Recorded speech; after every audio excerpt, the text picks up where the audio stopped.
Prepare to experience the strongest radio allowable by law. Secrets will be revealed. Myths dispelled.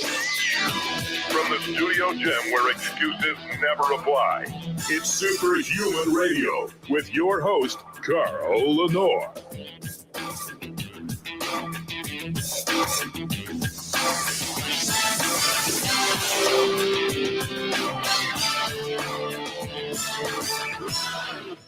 Welcome back to another episode. We're talking about a very serious subject, but we're going to give you some solutions. I like doing shows where we point out problems, but we also point out solutions because we always hear about problems in our lives, but nobody tells us how to fix them. And then we just are anxious about it and feel out of control.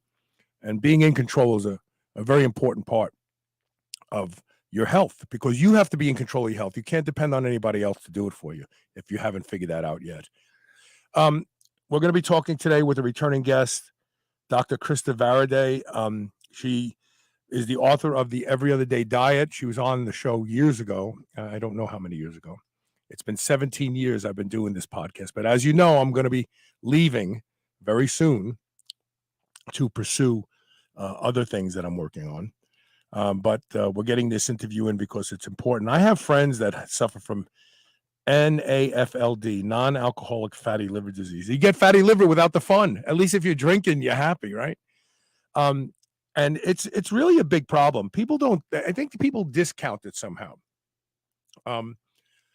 But NAFLD is probably a look into other metabolic issues that you have that you don't know about. If fat is growing into your liver, then it's growing into muscles, and we know that impairs the ability to have good muscle function. Muscle is an organ also.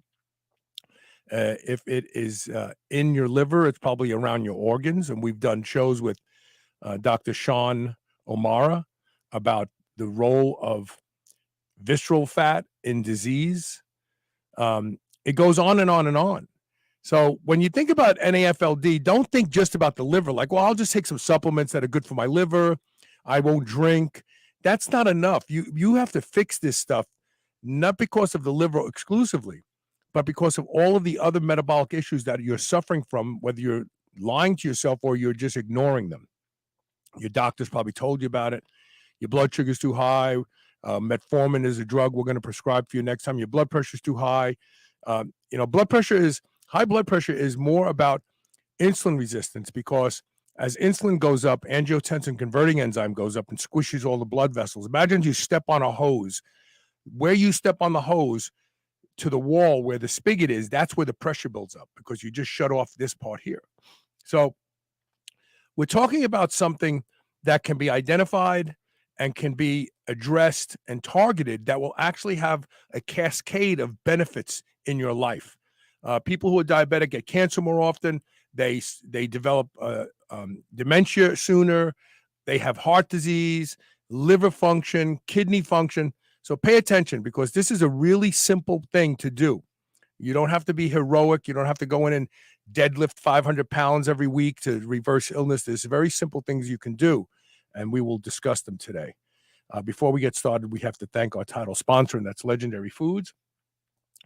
If you have always wanted to eat a Cinnabon, but in order to stay in your dietary lane, you don't, well, now you can enjoy the flavor without the guilt. If you go to Legendary Foods website and use the link shrnetwork.biz/legendary, you'll find their newest addition to their healthy snacks, and that is the sweet rolls. There's a cinnamon flavored sweet roll, chocolate, and wild berry. And you will swear that you are eating garbage, but you're not. 20 grams of high quality dairy protein, 1 gram of sugar, 5 grams of net carbs. You can eat these. Your kids can eat them. Your kids will eat them all. If you give these to your kids, they'll want to eat them all. And God bless them. They should. This is better than a Twinkie. This is better than, a Cinnabon. This is better than any of the stuff that they're going to gravitate to and their friends are going to gravitate to. Go to shrnetwork.biz/legendary. Use the code SHR10 to let them know you heard about it here on the show, and indulge and enjoy as many as you like, because they're not going to hurt you like the other stuff out there. And now, without further delay, we need a pleasant face to balance out my mug here. I'm making sure. Can you hear me okay, Kristina? Yeah. Okay. Hi. Welcome back to the show. I don't know, how many years has it? When did you release the book originally? I think it was 2014. So yeah, almost 10 years, I think. Yeah, I know. Welcome back. And you, why don't you plug your university and your lab and all that sort of stuff too before we get started? Oh, sure. So I'm a professor at the University of Illinois, Chicago, and our lab studies intermittent fasting. We've been doing this for about over 15 years now. So we run like human trials looking at, whether or not it works, mainly for weight loss and helping people like reverse type 2 diabetes. I do have an Instagram at Dr. Krista Varady. I think it will be posted at some point, where I post our research updates, just anything coming out of our lab. Oh yeah, there it is. And then also just kind of like practical tips on how to do intermittent fasting. So I know people have a lot of questions when they start the diet. So yeah, there's stuff on there just to answer those main questions too. Did intermittent fasting fall into your view when Dr. McCarty did that first study with rodents, where the every other day fasting for rodents? Do you remember that study? Like Mark Mattson? No, it was Dr. Mark McCarty. He was with UCLA. He did the study actually in Mexico City at a hospital there. And he was the first person to come on my show in around 2008 and talked about every other day diet protocols and how it increased sirtuins and then he did a second study where they exercised fasted after fasting. So they did the first study where they fasted every other day. Then they did fasted and cardio. And, they saw remarkable things that kind of elucidated the road ahead. And it was that was in animals or? Yeah, I was in rodents. Yeah. Oh, okay. I'm not familiar with that one. Yeah. Dr. Mark McCarty, he kind of, I don't want to say he started all this, but he really did. He was the first study I read about every other day fasting. And I had him on the show back in 2008. But anyway, that's neither here nor there. So, first things first, before we start talking about fasting and eating protocols, let's talk about NAFLD, non-alcoholic fatty liver disease. It's stated that 25% of the U.S. population and 29% of the global population suffer from non-alcoholic fatty liver disease. And I think most people think it's pretty meaningless. Like, what does that do? But really, if you have a fatty liver, what is it doing to your body in and of itself? Not the fact that the disease state that put you there. What does a fatty liver do to you? Yeah, so it's exactly what you said. A lot more people are affected by this than what people think. So it's actually in America, about 65% of people that have a BMI over 30, so people that are considered in the obesity range, have fatty liver disease. And a lot of them don't even know they have it. And then the main reason that it's kind of becoming a massive issue these days is because it really predisposes people to type 2 diabetes. So it just messes up glucose regulation. And then people with fatty liver disease, I think it's like a 2 to 3-fold higher chance of developing type 2 diabetes in the next like 5 to 10 years. So that's the major reason. And I think there's like stuff coming out of the CDC saying like, with our growing obesity rates, it just keeps on going up year by year, that by 2050, about almost like 50% of the population might have type 2 diabetes. And right now it's around 10%. So it's just going to explode if we don't get this whole obesity thing under control. So, and then, yeah, once someone has type 2 diabetes, then it's like a whole other set of issues, with like, that could lead to like amputations and like blindness and everything. So it's really scary. So in simplest terms, I'm going to explain non-alcoholic fatty liver disease, and then I want you to call me on the absurdity. Imagine you have a 2,000 square foot home, and every month you keep buying furniture, and now you have enough furniture to put in a 3,000 square foot home. And now you have to, the kitchen table, we're going to have to put it in a different room because it doesn't fit in the kitchen any longer. And you start putting things where you can as opposed to where they belong. And insulin does this as we enter into obesity. The body goes, where are we going to put this fat? Well, let's put some in the liver. Let's put some in the muscle. Let's wrap some around the heart, put some around the kidneys. And all of a sudden, visceral fat starts to grow, which we know from a recent show with Dr. Sean O'Mara that I talked about has its own deleterious effects, inflammatory and immune system wrecking. So is this what's happening? Like the body has so much fat to deal with it, it just doesn't know what to do with it and starts putting it in the wrong places, like in organs and stuff? Yeah, no, that's exactly right. To the point where I really like the way you're describing it. So I teach classes in obesity. I was like, I think I might use that house analogy. It's a good one for sure. But yeah, it's just fat, when you have like too much fat in your body, it just ends up in places it shouldn't be. So in the liver and muscles, just, yeah, in different organs. So even behind the eyes, when you become really obese, when you're to the point where you're one of these people who just being able to correct things to live longer is an issue. There's even fat that causes the eyes to bulge. It grows behind. It grows everywhere, and the body isn't going to get rid of fat. It's not. It wants to get rid of it as an energy substrate, but if you don't do the things to turn it into an energy substrate, it just gets stored for later on. So, with that being the case, does fat in the liver stimulate a greater degree of inflammation than a healthy liver? The main thing it does is it messes up insulin resistance. I haven't seen, in terms of like correlations with inflammation, it's kind of, some studies show that it does, some studies show that it doesn't. But I think the main thing to keep in mind is just obesity in general is associated with like low grade inflammation. So whether or not that's directly coming from the liver, it's a little uncertain. It seems like it's coming more from visceral fat. So just the general fat that's contained like in the belly area, that type of fat tends to release higher amounts of like inflammatory cytokines. So like TNF alpha and IL-6 and that type of thing. Does a person who has fatty liver, do they tend up with more fibrotic buildup in the liver? Do you know? Yeah, absolutely. So it's usually associated, once you have more fat in your liver, it's the fibrosis score also increases. And that's hard. People don't realize how bad fibrosis is. A good friend of mine, Matt Andre, he's my personal physician, said, as we age, we turn into wood. I said, no, as we age, we turn into petrified flesh. It's like if you've ever found a petrified branch in a stream, and it looks like a branch and it looks like wood, and you pick it up and it's so heavy because over tens of dozens of years, it's become impregnated with minerals that are in the water, and it's stone now. It looks like a branch, it looks like wood, but it's literally stone.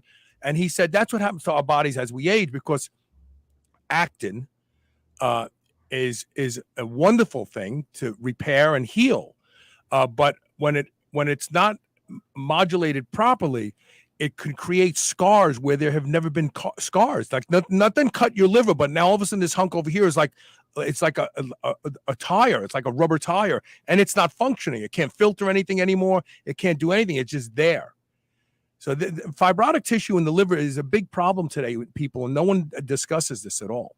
For sure. And as someone's fatty liver disease progresses and gets more severe, that's associated with higher levels of fibrosis. But the main treatment really for NAFLd is losing weight. So you can do that by like just daily calorie restriction. And we noticed that in like the guidelines, the main thing they're saying to do as a first step before people go on to like meds basically is to just combine calorie restriction with exercise. But we found that people really don't like daily calorie restriction just because, they have to like count calories and they're always like having to log stuff in like MyFitnessPal or whatever app. So our question here was really, can you do intermittent fasting instead? So alternate day fasting where you eat regularly one day and then the next day you do like 500 calories. So you kind of get, I think the benefit to alternate day fasting is that you get like a day off of dieting every other day. So that's kind of what the main question here was. So it's a fasting mimicking day, right? It's a day of 500 calories or less, which gives you something to eat. You're not going the whole day. Yeah. But do you find that people who are already down the rabbit hole of type 2 diabetes, they tend to be, we talk about metabolic inflexibility on this show a lot, and they tend to be inflexible when it comes to metabolics, where if they go for more than 2 or 3 hours at a time without food, they start getting the shakes. They don't feel good. They become anxious sometimes, and they have to eat. How do you take that person who's so metabolically inflexible that they literally eat every 2 or 3 hours, not good food, but now you got to let them stretch the day out on the 500 calorie day? So yeah, that's a great question. We've never run studies in like with alternate day fasting and type 2 diabetes, but we are running one right now. Actually, it's just finishing up. Hopefully we'll publish it this summer with time restricted eating. So it's often called like 16-8, where people eat within an 8-hour window and then they have to fast for 16 hours. And honestly, first study in type 2 diabetes, and I wasn't sure what was going to happen. I was really scared people were going to collapse or like hypoglycemia seizures or something, but people honestly really like it. They're doing way better with the time restricted eating than they are with just the daily calorie restriction, because we're also comparing it to like standard care diets. Right.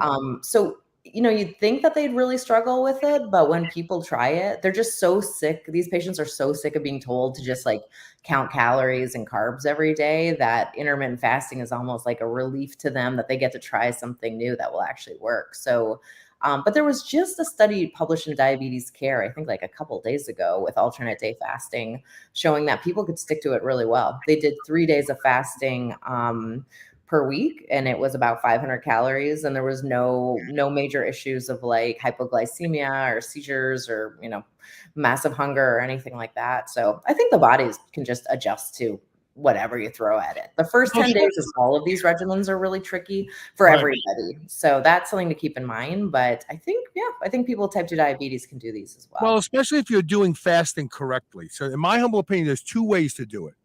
Obviously, you eat, you wait to eat till even as late as noontime, depending on how early you go to sleep, or maybe 6 a.m., 8 a.m., whatever. And then you eat for 8 hours, and then you stop and you actually sleep through, if you're lucky enough to sleep 8 hours a night, which more and more people in the population are having trouble with, and that also contributes to the whole insulin resistance picture.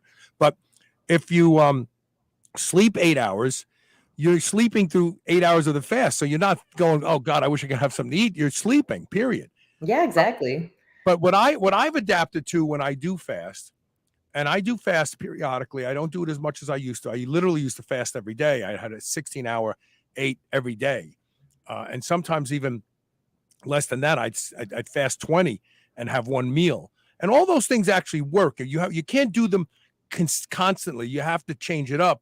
But one of the things that I've evolved to is I eat my first meal earlier, because I go to the gym, and so after I train, I want to eat. So I eat my first meal earlier, but I stop eating earlier. And I actually find that helps me sleep better. If I'm done eating, if my window of eating is from like 6 a to 6 p, I sleep really, really good those nights. If I eat later, I find if I eat 7 o'clock, I don't sleep as good because there's still stuff digesting. What do you think about that? Yeah, we've actually run a lot of studies in, so we did that 4-hour window, like the 24 as well. And we find that that's really effective for weight loss. We recently published a review looking at how time restricted eating affects sleep and intermittent fasting in general. And honestly, we're not seeing any like significant effects. We are having like anecdotal people just saying like, oh, now that I have to stop eating, 3 or 4 hours before I go to sleep, like particularly people with like any kind of gastric reflux, they're like, oh, I can sleep so much better because I'm not in pain or whatever. So I don't know if it's that, but yeah, for sure. For some people, Well, we all digest food at a different rate, and we also digest different foods at different rates. And I tend to eat what I would call I remember discussing something with Dr. Let's see who it was, Daniel Lieberman from Harvard, anthropologist, wrote a couple good books, had him on the show for them. And I said, where did we get this notion that we killed a bison would go with good with this would be some broccoli. Somebody go get broccoli. Like we didn't eat that way historically through evolution. We ate what we had until it was gone, and then we moved on to something else. But I guess it's the French and the Italian. We've delved into this whole gastronomical world where this tastes good with that, and truffles with that, and then a cream sauce. And I find that those are the foods, those very complex, articulated, flavored foods, they take longer to digest than a piece of steak by itself.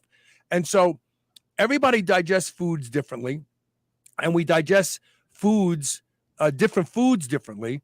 And I find a really great thing that I did years and years ago was I ate a meal early in the day, and I also ate about a teaspoon of charcoal, just pure charcoal. It's like medical grade charcoal that they use.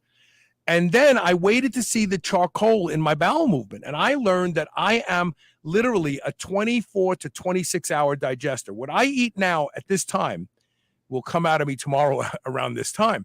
And once I understood that, and I understood how long it takes for me to get food out of the stomach and into the lower intestine, that's where I decided I'm not going to eat after 6 o'clock, because when I have a good 4-hour window before I go to sleep, I sleep like a champ. When I go to sleep earlier, I can literally hear the peristalsis. I can hear my stomach grumbling, and it's working. And I don't want to go to sleep when the factory is working. So I strive to make sure the foods I choose late in the day are going to work fast and be downstream before I hit the pillow. That's just what I do. That's me. Oh, okay. Yeah. In general, we process carbohydrates fastest, and then it's usually proteins and fats take a bit longer. But most people, it's about 6 hours to get down to like the colon, and then it kind of just sits there and in the rectum for a while. So yeah, it makes sense that you saw that like 24 hours later. Yeah.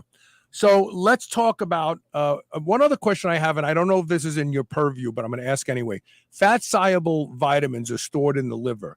Is there any incidence of vitamin deficiencies and or anything about fat-soluble vitamins and what happens to them when someone has a fatty liver?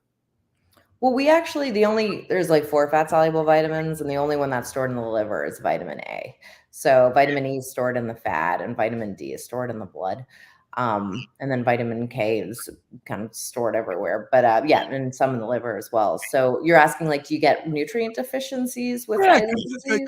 Maybe the conversion from D made in the skin to 25 hydroxy is because we've read studies about how obese people need more vitamin D. Well, why? Is it just because of the sheer tissue volume, or is there something going on with fatty liver in there? Oh, that's a great question. So yeah, I teach a class in vitamins and minerals. So we've been trying to detangle what's going on there. So it's an association with people that have obesity tend to have lower levels. So yeah, there might be some type of conversion thing because, some people think that vitamin D like comes from the sun. It doesn't, but it's basically like there's like a precursor like existing on your skin, and the sun touches it and it converts it to vitamin D. But maybe there might be like a slower mechanism there or something wrong with the mechanism. But the main thing that they're thinking is that people with obesity may get less sun exposure by like less activity and going outside. So that's another possibility. That is something I didn't think about. When I was 330 pounds, I never wanted to take my shirt off when I took the kids to the pool. So there you go. They could be. Yeah, it might be that. Yeah, there's a lot, but you're right though. Yeah, obesity is associated with low D levels for sure.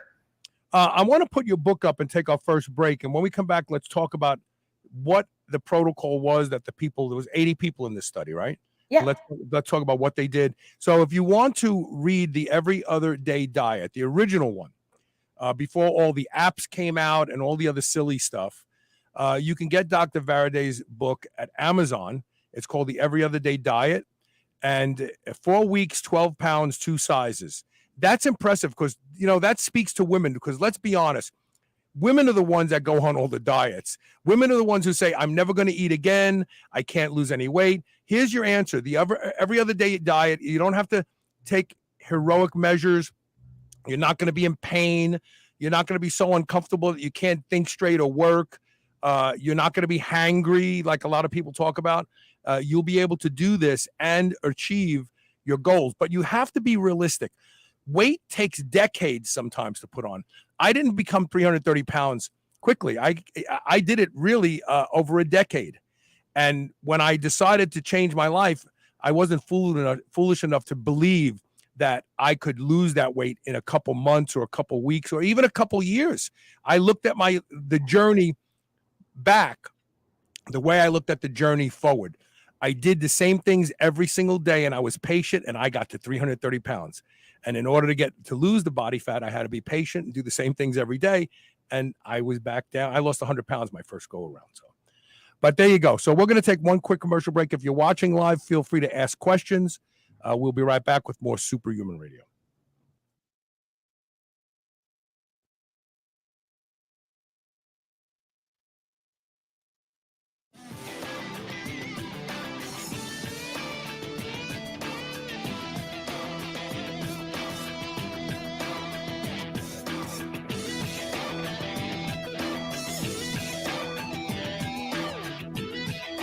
Great sleep upgrades you on virtually every level: body fat, muscle mass, mood, brain function, and countless other ways. But taking melatonin alone isn't the answer. Thanks to a brand new sleep formula developed by my friends at Bioptimizers, you can experience the best night's sleep ever. Sleep Breakthrough is a delicious sleep drink that supports your natural melatonin production and relaxation without creating a dependency, so you can have the best night's sleep on demand. It targets 5 different sleep pathways to give you the best sleep ever. And best of all, you'll wake up feeling rested and rejuvenated so that you can have the best day possible. For an exclusive offer for my listeners, go to sleepbreakthrough.com/SHR and use the code SHR10 for 10% off. Plus, you can unlock special gifts with the value of at least $20. This is a limited time offer, so go to sleepbreakthrough.com/SHR right now. For 17 years, I've heard promises of devices and gadgets that could eliminate chronic pain. I live with chronic pain. I live with sciatic nerve pain. It varies from just annoying to debilitating. I love to ride my motorcycle. I ride it every day if I can. And obviously, my motorcycle doesn't treat my lumbar spine good. I got the Kylo patch and I promised to give it a try, but I got to be honest with you, I thought it was bullshit. But I did what I was instructed. Find the right spot over the pain. You'll feel the pain start to go away. Leave it there and go about your business. And I did that. And that day I got on my motorcycle and I rode for about 3 hours. It was a Saturday. I came home that day, got off my bike and had no back pain. That's rare. In fact, it's impossible. How could that be? Well, the technology is legit. And I can tell you right now, if you give Kylo a try, you'll find that you don't have to live with chronic pain.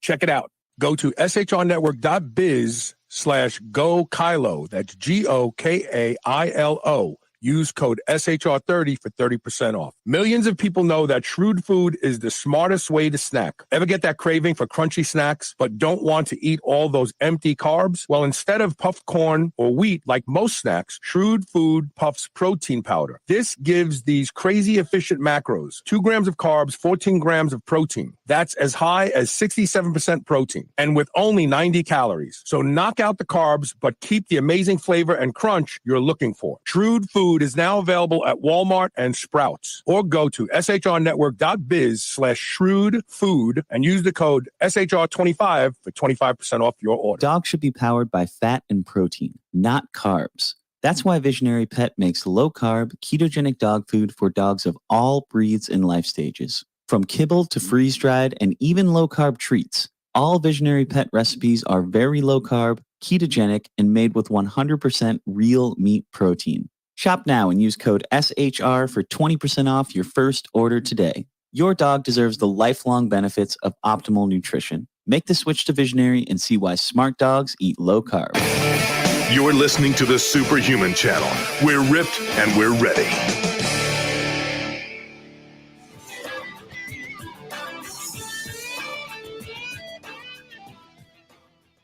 Welcome back to Superhuman Radio. We're talking about using intermittent fasting to rid your body of fatty liver disease, but also a lot of other things too, like visceral fat drops, insulin sensitivity improves. So talk about the study. How was the study designed? Sure. So, yeah, our main question was to see if we combined alternate day fasting with exercise, if that would help to treat fatty liver disease. So, fatty liver disease is defined it's basically if you have more than 5% of your liver by weight is fat. So, to treat it, you want to drop it down below that 5%. So, our subject started around like 15% liver fat. So, we're trying to see if this diet exercise protocol could help get them back into the normal range, basically. And so it was a 3-month study. We had 4 different groups. So really kind of traditional design where we looked at the diet by itself, exercise by itself, combination of the diet and exercise, and then just a no intervention control group. And that's basically what we did. And then we had the alternate day fasting. So the diet arm was basically 600 calories every other day. So, and then the days in between, which we call the feast days, people can just kind of do whatever they want. And we show that people don't actually like overeat on those feast days. It's interesting. You think that you'd like binge if you just had 600 calories the day before, but people don't actually do that. So, and then for exercise, we supervise that at the research center and basically had people come in 5 days a week for about an hour to do aerobic exercise. So on like treadmills and elliptical machines at about 80% of HR max. What is VM? I don't know what the initials stand for, so I'm sorry, on YouTube. What is the best way to diagnose fatty liver? Ultrasound, MRI, CT scan, what? That's a great question. MRI is like the gold standard. So we used MRI in our study, and we measured liver fat before and after the intervention period. Yeah, you just said, so that's the scan you used in this study, right? Yep. Yeah. Because he followed this up just now with a question, and I think we just answered it. Okay, so getting back to the discussion, I find that anytime people are responsible for keeping a diary of anything, they always underreport what they consider bad behavior and overreport what they consider good behavior. Was there any evidence where you had a couple people that were outliers, like, they either lost way more or didn't lose hardly anything, where you suspect, well, they weren't really sticking to the diet? Yeah, that's a great point. So in general, like nutrition research, we find that people with obesity underreport energy intake by about 30 to 40%. So I'd say pretty much everyone did that. We had people say that they're basically eating like half as much as they used to. That was like across the board. But then, they did lose weight. They lost like 5% of their body weight. So they were definitely reducing energy intake, but nowhere close to what they were reporting. So, and we see that in every study. The main thing that will show you how much they're actually reducing energy intake is really by like their weight loss. So you can kind of back calculate it that way. Will you pay attention to lean body mass versus fat, or did you? Because obviously no one wants to lose muscle. We only want to lose body fat. Mm-hmm. We measured fat mass and lean mass and visceral fat mass using DEXA. MRI is the gold standard for that, but it's super expensive. So we use we have a DEXA machine, and we found that both fat mass and visceral fat mass decreased in the that combination exercise diet group, and then lean mass actually was maintained. Do you think? Let's see. So VM said, "Can you get rid of visceral fat with diet alone?" Oh, yeah, absolutely. The main way to get rid of visceral fat, honestly, is just by losing weight. As somebody loses weight, you're going to just reduce like all the fat compartments in your body. It kind of all shrinks together. So then another important thing to keep in mind is that exercise alone usually doesn't result in that much weight loss. It's super healthy for you. It helps improve like insulin sensitivity, but in studies, you really have to attach that, like the exercise, you have to add on to some type of dietary restriction protocol where you're monitoring calories or reducing calories. Because, when people exercise, they just get pretty hungry and end up kind of eating back all those calories and not losing weight. That's why I exercise. That's why I lift weights so hard, because I want to eat after that. I'm like, I'm building muscle now. Yeah, well, it's different if you're like in the normal weight range or if you've like reached your goal weight, then exercise is wonderful for maintaining weight loss. But it's not, whenever we basically run almost like a weight loss clinic. So if you only have time to do one, I would definitely recommend doing dietary restriction, like calorie restriction or intermittent fasting, or like a keto diet, whatever works for you, as a first step.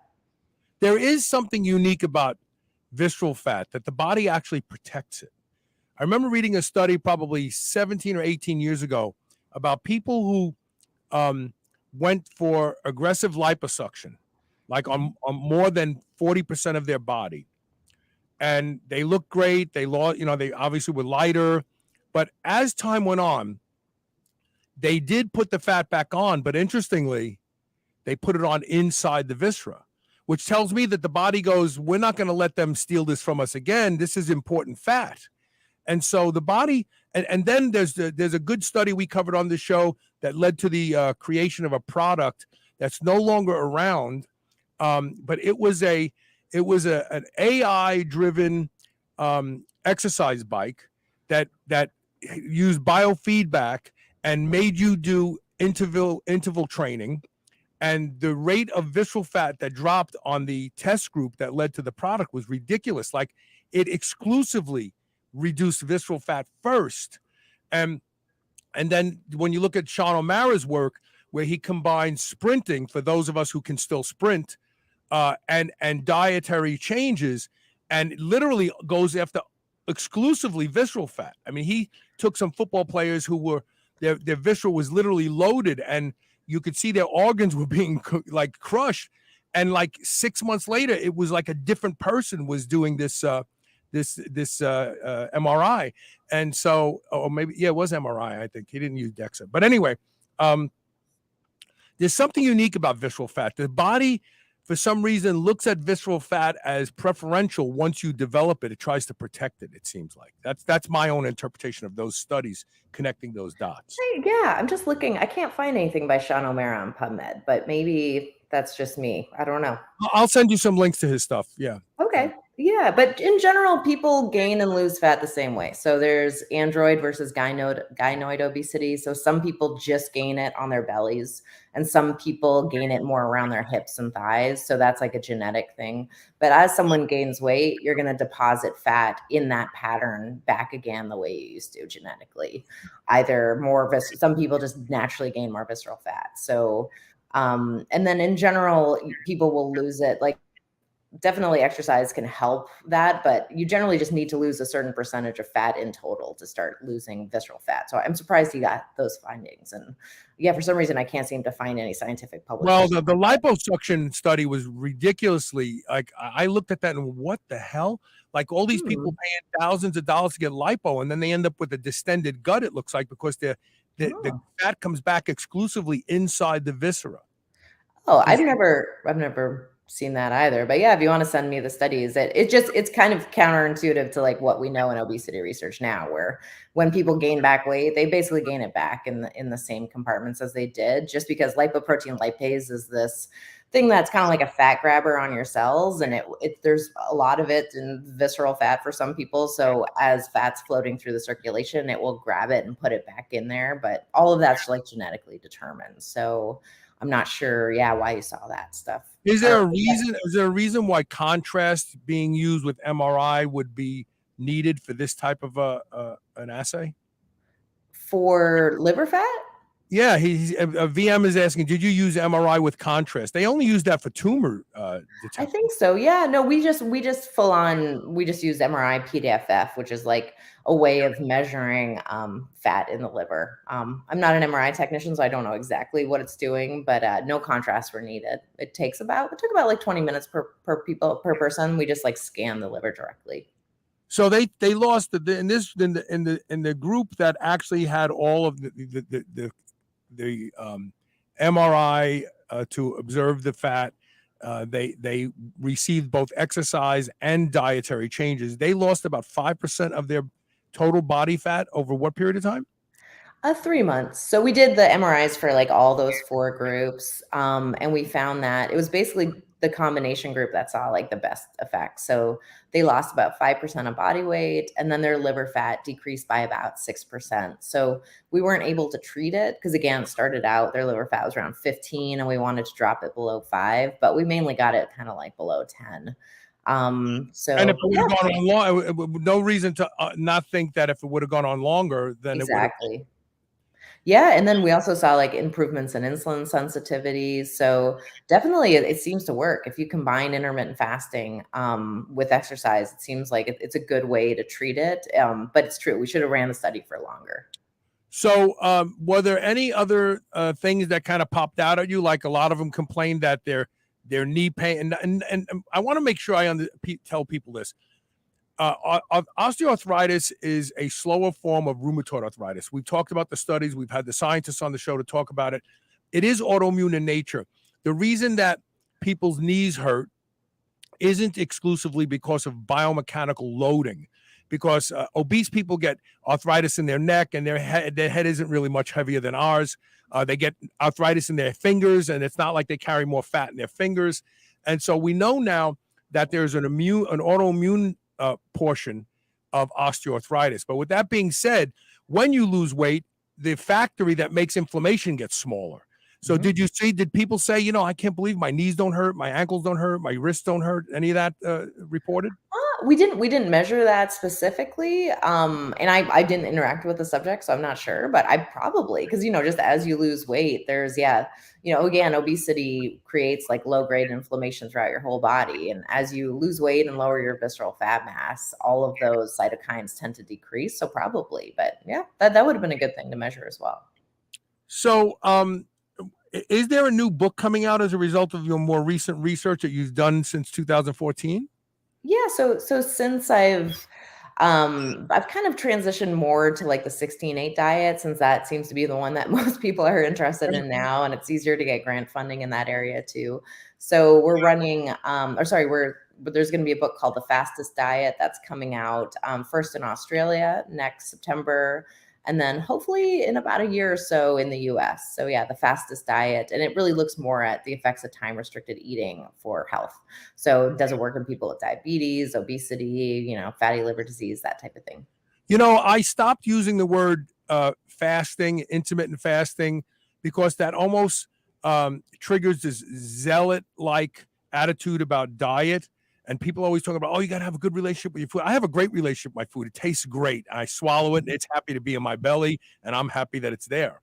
But with that being said, I stopped using intermittent fasting and started using a more ancestral-like feeding pattern.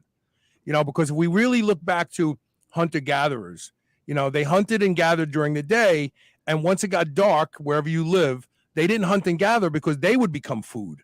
And so when you look at their day, they literally worked all day, especially if you go all the way back to like Australopithecus. They worked all day and chewed food all day just to sustain life. There wasn't like, hey, let's go to a party. No, we've got to find food and chew it. And when you think about that, there probably was pretty close to a 16-8 kind of window of time where they could eat. What do you think of that?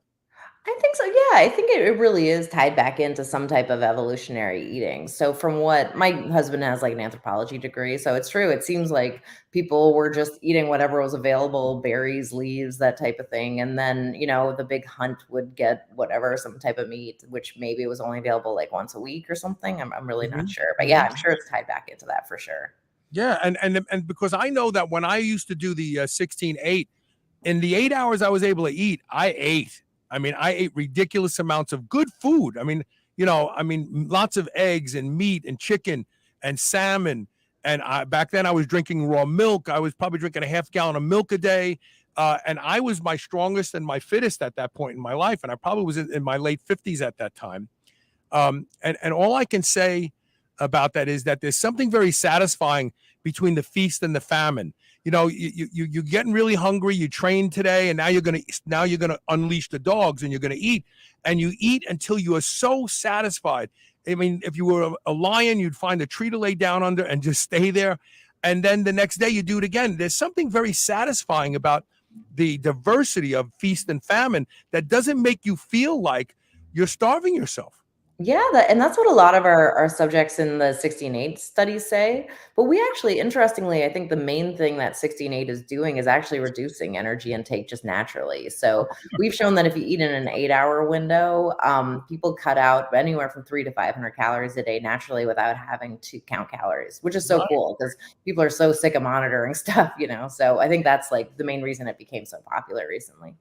So, and the other thing is there's a lot of discussion that should be had by the group, by your group of scientists about the effects of ghrelin on fat deposition. I did a show many years ago and one more recently about, GHRP6 injections are very popular now with the peptide group. And anybody who's ever fooled around with GHRP6 or ipamorelin or any of the ghrelin agonists know that if you take too much, you'll eat your own fingers. Like the first time I took GHRP6, I took 250 micrograms, just a quarter of a milligram. I was eating brewer's yeast out of the can and convinced that it tasted delicious. Wow. Like that's what ghrelin does. But the other thing that ghrelin does is, appropriately, if you look at evolution, if you got that hungry, ghrelin's going to make you eat so much because who knows if you're not going to be able to find food again. And so the production of ghrelin for people who get really, really, really, really hungry, they may want to start out with their windows adjusted till they can last without really getting like terribly hungry when they're in the fasted mode, because that actually has a hormonal influence on what is the repartitioning of body fat when you eat the food. One of the best scientists I ever had on the show was a fellow from India named Dr. Milind Watfi. He wrote a book of doves, diplomats, and diabetes. Brilliant man. But he connected the dots between our ancestral brain and hunger, and then foraging and finding food, and the importance of feeling that way before you eat, because the body does different things with food versus, every hour you get up and go to the refrigerator and grab something to eat and come back down. You never really get that hungry. Yeah, So it's true. It's fascinating. All right, let's take our last commercial break. When we come back, we'll wrap up the show and talk a little bit more about the book. Stay tuned.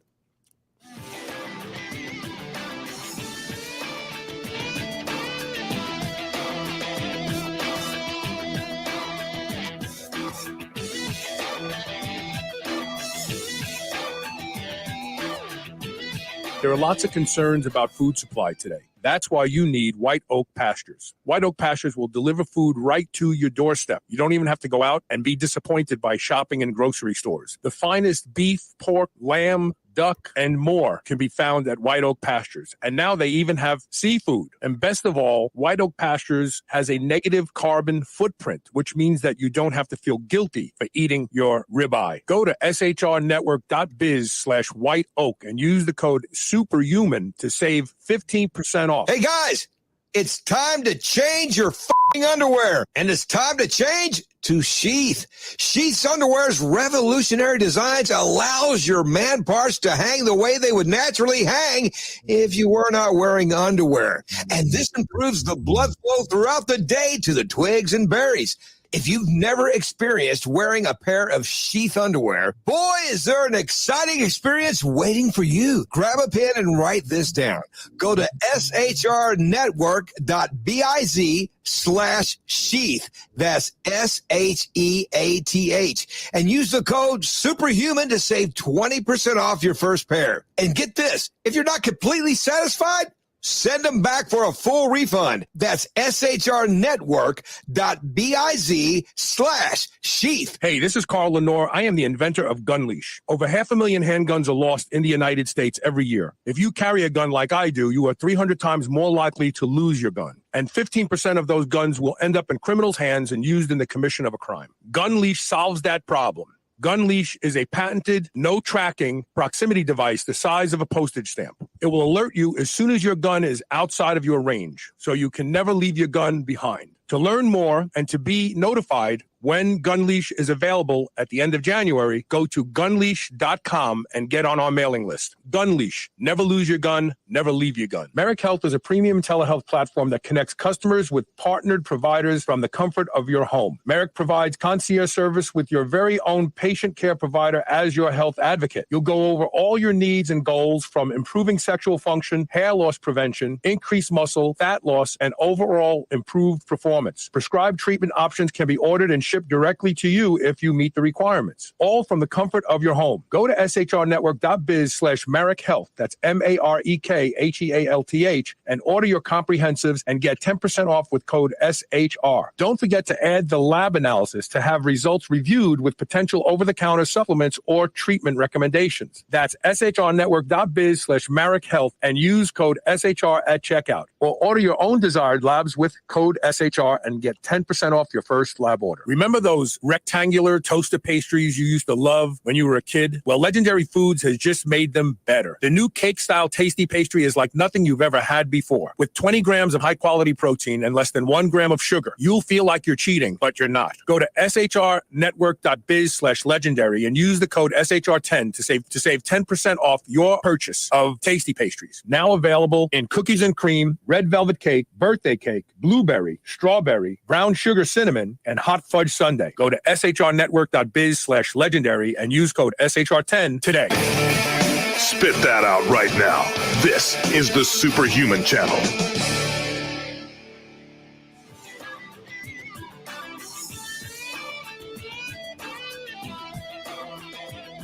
Welcome back. So, was there anything that occurred in this research that wasn't necessarily one of the endpoints you were looking at, but surprised you? We didn't expect to see that? Because one of the things that McCarty told me when he did the first study with rodents is this was just a weight loss study. They weren't looking for sirtuins to be upregulated. They weren't looking for the markers of like reversing aging, and that was a surprise. Anything surprise you on this study? Unfortunately, no. I think the main thing that surprised me was how well people could adhere to it. You know, asking people to do 5 times a week of exercising when they're used to like not doing anything. So it kind of surprised us. People were able to do 4 out of 5 of those sessions. But I do have to say the study was run during COVID. So I think people just had more time.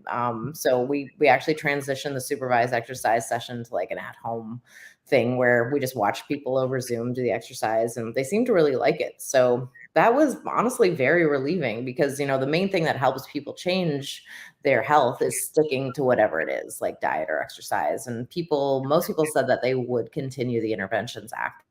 So I think that was a great kind of surprise too. You know, it's really interesting, and I'm sure that there's a bunch of people in my audience that are going to nod their head and say, me too. The days that I train, I always eat right. The days I don't train, I'll eat something I shouldn't eat, or maybe I'll eat more than I should have eaten, because really I turn my calories down on days I don't eat. I eat just 2 meals on those days. I eat 3 to 4 meals on the days I train. But with that being said, I find that if you get up first thing in the morning, and whatever it is, if it's 20 minutes of walking, 10 minutes out the door, 10 minutes back, that kind of gives some equity in the day. And you don't want to give up that equity. You don't want to default on your mortgage on the last payment and lose everything. And so once you have that equity in the day, you're like, well, I'm going to eat right today. And when you don't do anything first thing in the morning, I find, at least for me, then I'm not going to be I'm going to be a lot more tolerant about what I want to eat and when I want to eat, because I didn't train today anyway. Oh yeah, that is really. So how many times a week do you train? I lift weights at least 5 days a week. Oh wow. I do cardio probably 4 to 5 days a week. First thing in the morning, it's nothing arduous. I get up and I just do 20 minutes of cardio. I'm starting to do interval training again, because I've had some surgeries. I've had injuries from weightlifting and stuff like that. And I am just now starting. I have an Airdyne, and I'm just starting to get up, get downstairs, and just do like 6 cycles, a sprint, and then 2 minutes sprint. I do that 6 times, and man, that's better than a cup of coffee. Oh, great. Okay. And you don't find it really difficult to do or anything? Or No, I've no. never done, the HIIT training, honestly. I work out on like elliptical machines and I lift weights and I do Pilates and stuff, but the HIIT training, I don't know, it just seems like it'd be too intense for me. But you No, enjoy it's it. really not. Well, first of all, you don't have to turn it up. Like I'll do some days I'll do 3 sprints and I'm done. I'm out of there. Like, and that takes like 6 minutes. You know what I mean? It's no big deal. Yeah. You don't want to. So HIIT is very effective way to train. It does a lot of things beneficial to the body, metabolism. But it's one of those things like fasting. You can't do HIT every single day. If you do, then it stops working and you don't feel good and you're exhausted all the time. So I'm just integrating it in now. But most mornings it's 20, maybe if I feel like 30 minutes of walking. I like to catch the news, bring the phone down, put it on the treadmill and watch some stuff. Then I get all my stuff together and then I go to the gym. So I'm still fasted. I don't eat until after the gym. Oh, wow. Okay. And you don't find you get like super hungry before or anything. That's No. great. Yeah. I find a lot of our subjects say that too, that they don't, or a lot of like runners and stuff, I find like will run in the morning and then just not eat anything before and feel like totally great. Well, people are under the misassumption that the food you ate at breakfast is powering through the workout that you're doing 2 hours later, and it's not. Yeah. Your muscles are filled with glycogen by then. If you got good rest, your central nervous system is primed and has plenty of neurotransmitters to feed muscle. You don't need food before you work out. And I find personally, if I eat a meal and then go to the gym 2 hours later, I have to slog through it. I don't feel like, because my stomach is going, where do you want me to send this blood? To your muscles or your stomach? Make up your mind. You know what I mean? Yeah, So exactly. I love training fasted. And I also learned this from Milind Watfi in his book of Doves, Diplomats, and Diabetes.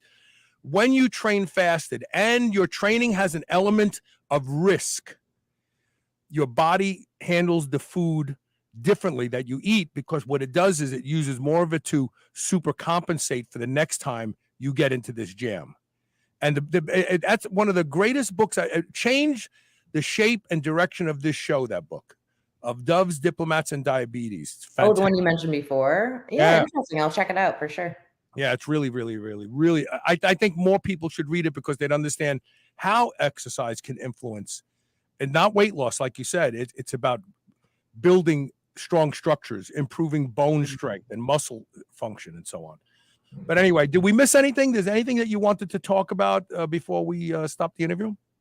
No, I think we went through, the main kind of design aspects and the main things. So I think, again, it does work if you want to combine intermittent fasting with exercise. It can help to lower fatty liver. And if you stay on it long enough, maybe it could even help to treat it. So definitely a good option if you can stick to it. There you go. All right, here's the book, folks. The Every Other Day Diet, 4 weeks, 12 pounds, 2 sizes. You can get it at Amazon. Dr. Kristina Varady. Check it out. Buy it for a relative. Buy it for somebody who needs a little, maybe you're like, nah, I got this. I'm covered already. But is your Aunt Tilly covered? Is your Uncle Mike covered? I actually had an Aunt Tilly and Uncle Mike, by the way. They were married. But really, I mean, buy this gift for somebody and give them a few extra years on their life. That's a great gift. And share this show, because you never know who you're going to help. There's somebody out there right now languishing on the idea that they have to do something. They know it's the time. I can't put this off any longer. And they may hear this show. They'll run out and buy the book. And who knows, a year from now, you'll see them and they'll say, I have to thank you. You remember that show you sent me? Look at me. Look how great I look. Look how great I feel. Krista, thanks for being here yet again. Thank you. Thanks so much for having me. It was great seeing you again, and good luck with it. You said you're going to stop doing the show in like a year or so, or? No, I've been telling my audience to be prepared. I'm actually looking to stop the show in the next couple of months. Oh, okay. All right. Well, good luck with whatever you plan on doing. Yeah, my focus is on Gunleash and getting that out into the market, because we know that Gunleash will save lives. 15 to 20% of all lost and stolen handguns fall into the hands of criminals where they're used in the commission of a crime.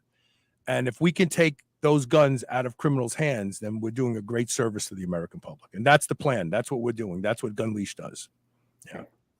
Thanks. Take care. And we'll see everybody tomorrow with more Superhuman Radio. Thanks for being